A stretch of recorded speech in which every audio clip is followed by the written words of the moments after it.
Rail budget में 400 नई वंदे भारत ट्रेनों, डबल लाइन पर फोकस। 2023 के बजट में अब हर ट्रेन वंदे भारत जैसी होने की जताई जा रही उम्मीद। नई दिल्ली, बुधवार को रेल बजट भी पेश किया जाएगा।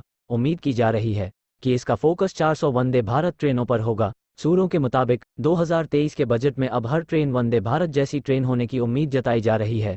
देश में ही नहीं पूरी दुनिया में देशी तकनीक से बनी Vande Bharat semi speed train के बाद अब राजधानी ट्रेनों को रिप्लेस करने वाली स्लीपर वंदे भारत ट्रेनें बनाने पर जोर रहेगा। सुविधा की आस, राजधानी ट्रेनों की तरह 200 स्लीपर वंदे भारत ट्रेनें होंगी। बजट का हिस्सा रेलवे ट्रैकों को 180 किलोमीटर की स्पीड के लिए तैयार करने का प्लान। पिछले साल के बजट में 2000 किमी रेल नेटवर्क को कवच के तहत लाने की घोषणा की गई थी। इस बार के बजट में इसे और आगे बढ़ाने की घोषणा की जा सकती है। 850 करोड़ यात्री सफर करते हैं, यानी हर रोज करीब 2.5 करोड़ लोग ट्रेनों में यात्रा करते हैं। उनकी सुरक्षा और बेहतर सुविधा रेलवे देने के लिए रेलवे बजट में और भी फोकस हो सकता है। सूत्रों के मुताबिक रेल बजट में रेलवे के सिंगल ट्रैकों को डबल करने पर भी जोर पिछले बजट की तरह ही रहेगा।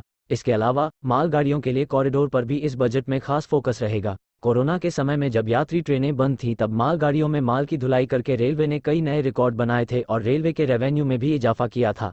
इस साल के बजट में वित्त मंत्री गति शक्ति के तहत पीएम गति शक्ति कार्गो टर्मिनल तैयार करने की योजना को आगे भी जारी रखेंगी। ये टर्मिनल अगले 3 वर्षों में तैयार रेलवे नेटवर्क के लिए कवच पर आगे भी किए जाने हैं। इनकी घोषणा पिछले बजट में काम जारी रहेगा। पिछले साल के बजट में सेफ्टी पर होने की उम्मीद जताई जा रही है की गई थी।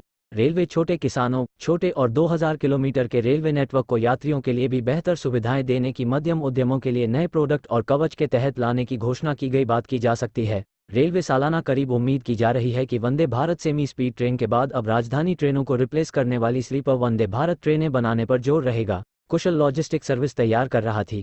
इस बार साल 2023-24 के बजट है। स्थानीय उत्पाद की आपूर्ति श्रृंखला में इसे और आगे बढ़ाने की घोषणा की मदद के लिए एक स्टेशन एक उत्पाद पर जा सकती है। ये स्वदेशी विश्वस्तरीय काम किया जा रहा है। इसे आगे भी बजट तकनीक है जिसमें 10,000 साल में कोई में जारी रखे जाने की उम्मीद है। बजट में एक गलती होने की गुंजाइश होती है। रेल बजट में अपने रेवेन्यू बढ़ाने के नए स्रोतों की भी घोषणा की जा सकती है। रेलवे माल धुलाई के जरिए करीब 1500 लाख टन धुलाई करने पर फोकस कर बजट का फोकस कैपेसिटी और सकता है। बचे हुए रेलवे स्टेशनों को मॉडर्न करने, इलेक्ट्रिफिकेशन करने पर भी बजट में फोकस होने की उम्मीद जताई जा रही है।